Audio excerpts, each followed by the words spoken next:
It's mid-November, and that means it's time for our November garden tour. But if you are looking for a garden tour to show how everything can look super perfect in November in Northeast Florida, and you need things to be aligned just so and everything was done just right, this may not be the tour for you. I have a real garden where I grow food for my family, I learn, have fun, and make content for YouTube. And sometimes that's messy, ugly, and dirty. So if you're okay with that, come on, let's check out what happened in the meadow after our first frost that came 4 weeks early. I think the first place to stop and look, because I'm just so excited, and if I could not hit the microphone with my hand, I'm so excited, is checking on the strawberries. So I did have a big cover over the strawberries. I'm not even sure it was necessary, but they fared so well. And look how much they are growing already. I mean, this is very exciting. Of all of the plants I planted, I have had almost everyone be a success. I only had one, but it was just a little broken off runner. Other than that, everything looks fabulous. The curry plant had a little bit of protection up here. Down here it didn't, so I can see it got bit a little. For the onions, I cut the tops off like I said I would, or mostly, and they did just fine here down in the garden bed. And even the mint did well. It looks a little sad today because I left it covered up in the heat, and so I should have uncovered that one right away, but it really is looking good considering how some of the other things you'll see got a little frostbite. One of the biggest changes since the last garden tour is the trellis is gone. So if you've watched this channel, this was a big loofah trellis, and now that's all been taken down, and my loofah harvest is here drying out, so we can see what's going to be next. I think we're going to make sponges out of it, maybe even turn it into a few little gifts from the meadow. Now in this bed we did cover the African blue basil, and you can see the lower parts are still okay, but the parts that were touching the cloth, touching the sheet right at the top, the first couple of inches, those are just gone, and it's okay. I knew that would happen. I've still got enough plant down here to use to repropagate for years to come, so that is groovy. And this is hilarious. This was covered too. My little pepper plant still has flowers on. In fact, these have just bloomed. Like, I don't know, I think this side over here in general, because of the fence, there is a very different temperature pocket, because I can tell you, I did some temperature measurement this week, and over here, the morning of the first frost, that thermometer said 35, and I synced them all up and made sure they were all the same numbers before I started. But the one that I had up on the patio over there said it was 30.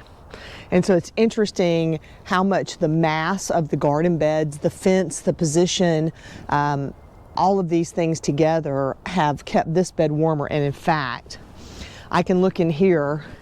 The African blue basil did not do great, but everything else looks fine. Of course, I expected the peas to be fine. The betel is what surprised me.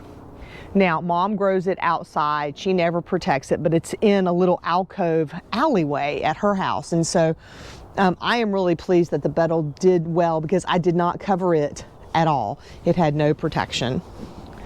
And the other thing that's a big change since last time is I harvested sweet potatoes. If you didn't see that video, you should go and check it out, because you'll find out what actually happened. And yeah, it wasn't very exciting for me, but you might get a kick out of it. However, that said, I do have sweet potatoes for Thanksgiving, and that was my initial goal. I learned a lot, and I'm probably going to do a deeper dive later about what went wrong, and I did it in that video, so you can go and watch that, but also how I'm going to try some experiments next year to see if I get similar or different results. So in here though, now we have potted up. If you're wondering why I've got big sticks up here, just to keep the cats from walking across the plants and laying down. We've got bok choy in here, We've got purple kohlrabi. I'm trying to see if these will stick on and hold for a while anyway. We have got Chinese celery growing in here. We've got kale. We've got cabbage, and we've even got a different kind of kale over there, red Russian kale there, and I think this was a white kale in here. That might be a white kale over there, or it could be, no, that's kohlrabi. I'm sorry, that's kohlrabi. And there's something planted here. Ha! This says Chinese celery, but I didn't think this was Chinese celery. But time will tell. Time will tell. Now let's pop up and take a look at how the bananas did. I cut one of them off. It was so cool to finally be able to give the neighbors the bananas I've been promising them for 3 years. Yay! But you can tell that there was definitely some cold, wintry weather because the banana plant is not looking great for the wear.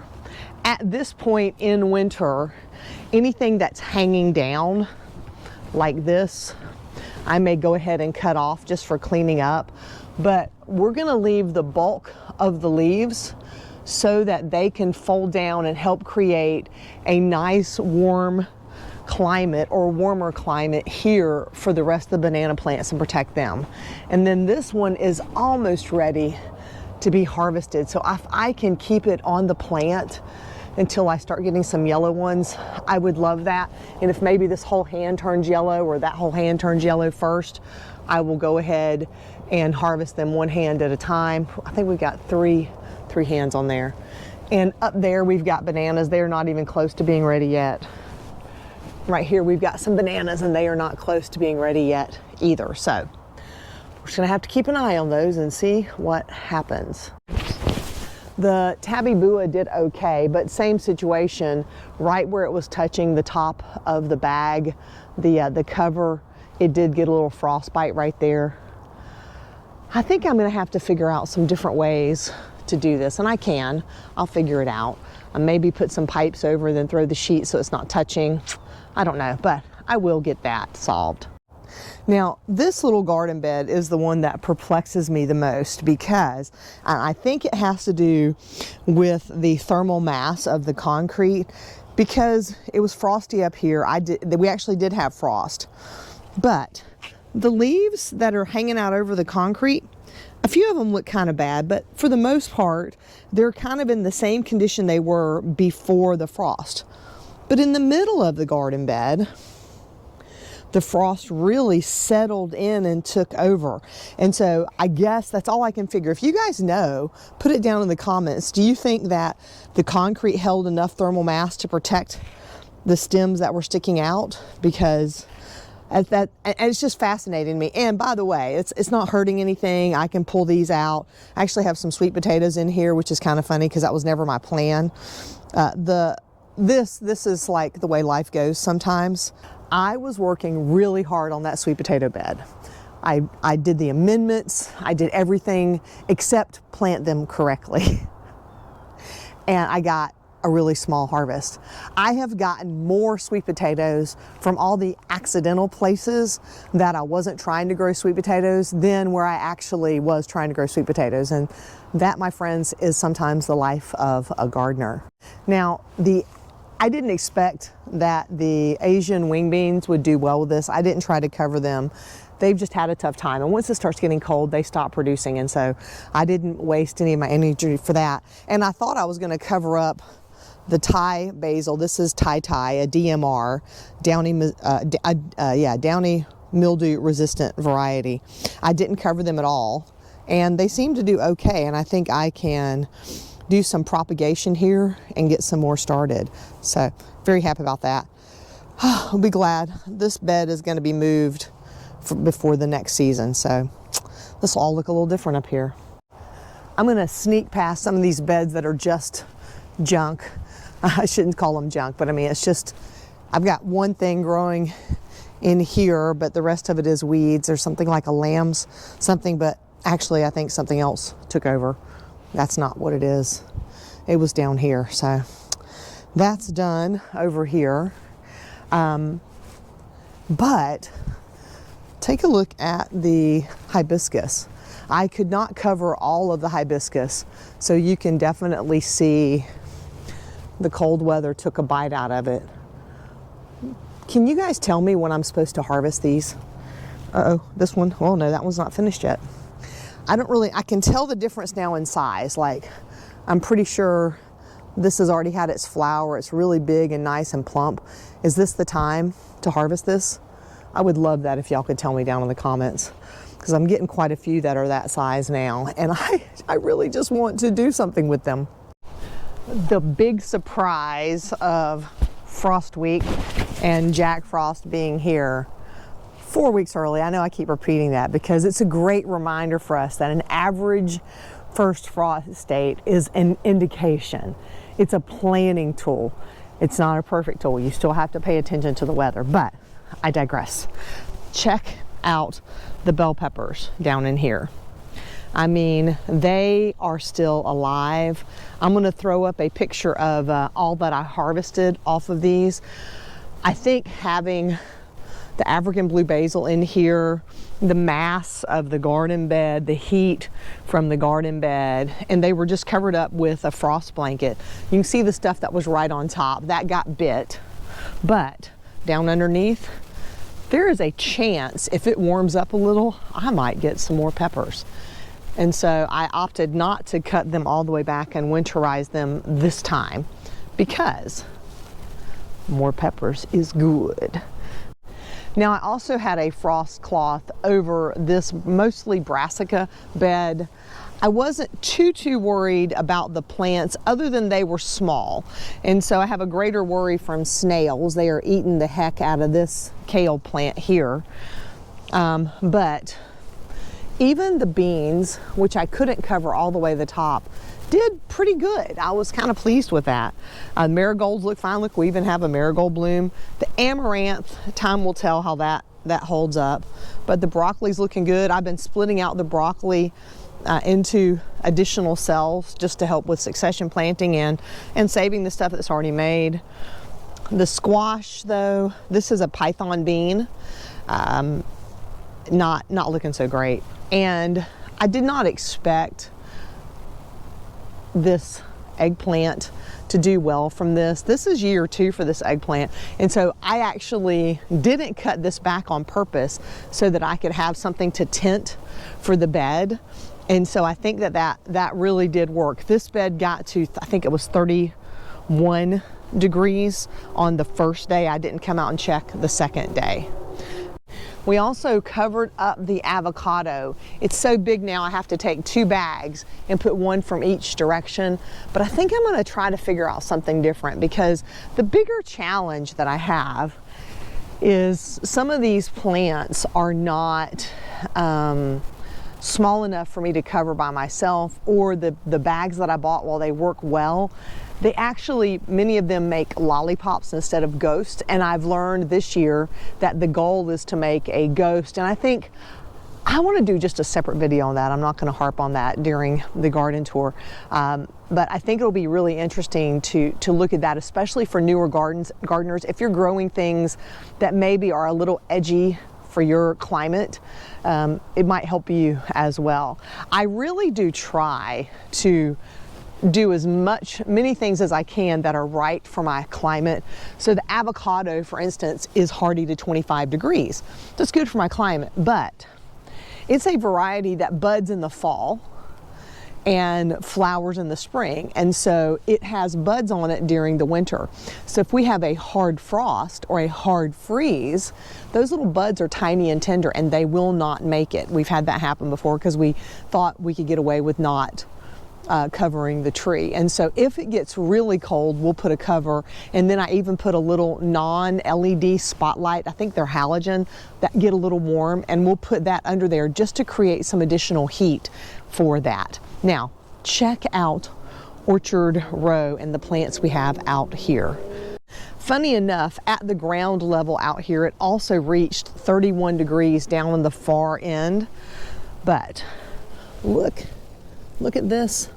This is just about ready to pick. They said do this and shake them, and if they come off, they're ready. This is a Myers lemon. I've got some key limes back there that are ready to be picked. all of this did well. I didn't cover any of this. I will say that, oh, we got some man down, loquat down. The grapes look like they may have taken a little hit from that, but I think that's okay. I mean, they're not growing right now, and I've just got them strung up to sort of help them. I may cut them back. I'll have to do a little research. Do y'all know, should I cut the grapes back for the winter? Is that what folks normally do, and then let them grow over again? Last time I did a tour, I talked about this dead stuff being out here, but I don't remember if I talked about why I don't worry about it. This is a native, this is a Florida friendly, but here and over in my semi-native bed over there, I let it go to seed, and the birds come in and enjoy it. And so I like leaving the leaves, leaving the seed buds, leaving the seed pods if I can, because that's just one more thing to feed the birds in the garden. And then they come around to the beds and eat the pests that are in the garden. So it's a win-win situation. Back here, let's see. The pomegranate is still doing well. It actually looks the best it's looked in a long time.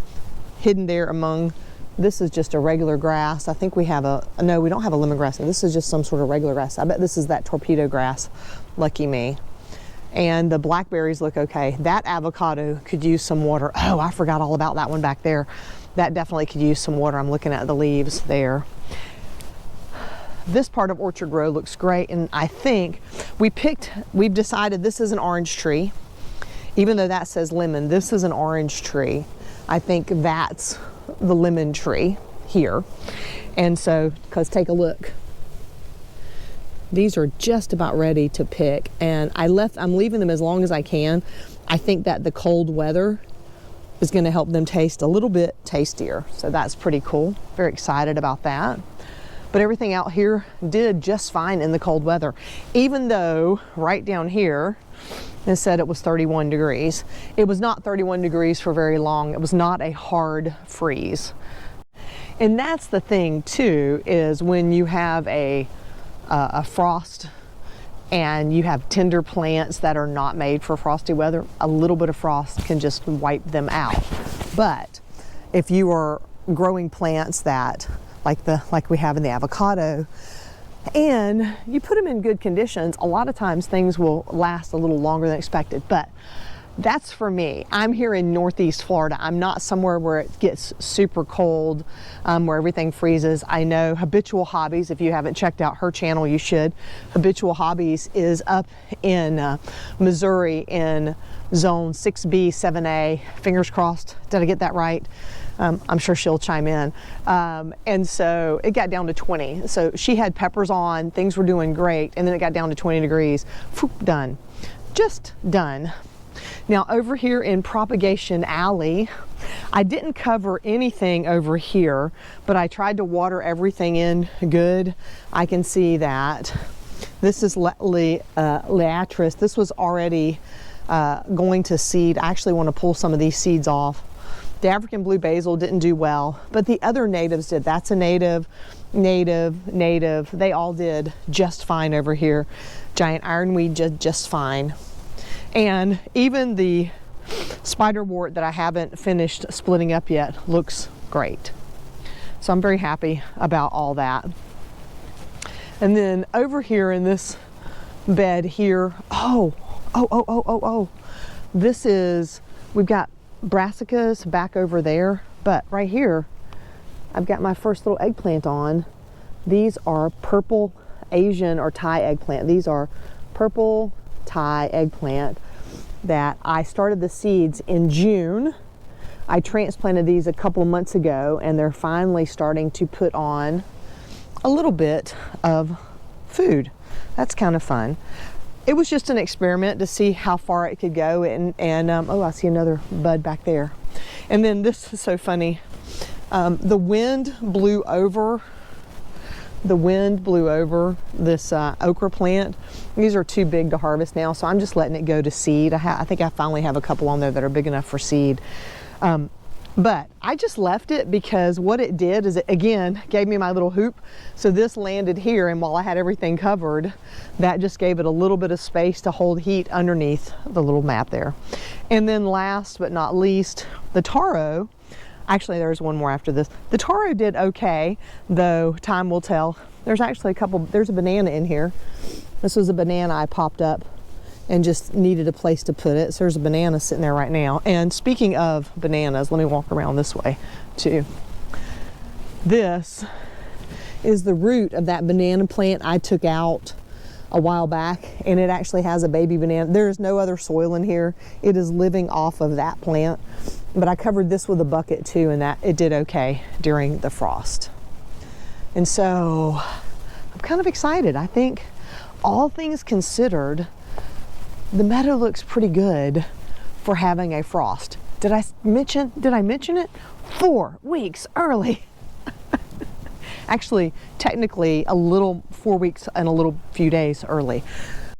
I started rambling about this a second ago, but I'm looking for ways that I can do some of these things by myself.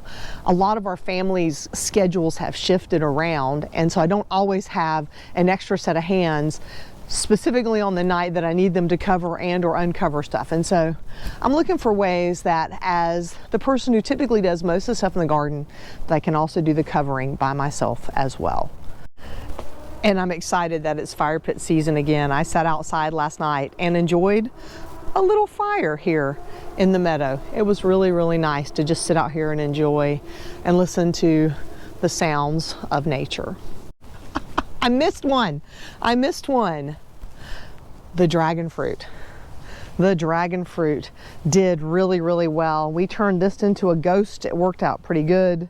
And it's growing on really, really well. I'm very excited about how well it's doing. Oh, there's a wood stork. Oh, I don't think we'll be able to get it on camera. Nope, there goes the wood stork. So, if you want to check out more of what's growing on in the meadow, be sure to look at this video right over here. It'll be the one that YouTube thinks is best for you. Remember, my friends, to drink plenty of water, wear that high quality sunscreen, and as always, have a fantastic day.